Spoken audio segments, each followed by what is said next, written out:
Jutta Pekkalainen ja Dino kolmannen tulos. 4 virhepistettä ajassa 64,81.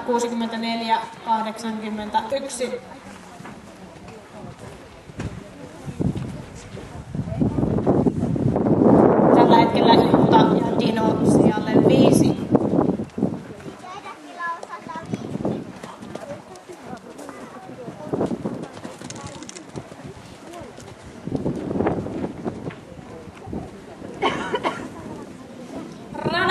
Nähtävä Sonja Rusi on harrastanut ratsastamista 10 vuotta ja Sara kertoo, että tämä hevonen Westwind toinen on uusi tuttavuus ja tällä kaudella ratsakko on mennyt 110 senttimetrin tasolla ja mikäli kausi jatkuu yhtä hyvänä kuin tähän asti on mennyt, pyrkii Sonja ja Westwind toinen siirtymään tällä kaudella vielä 120 senttimetrin tasolle.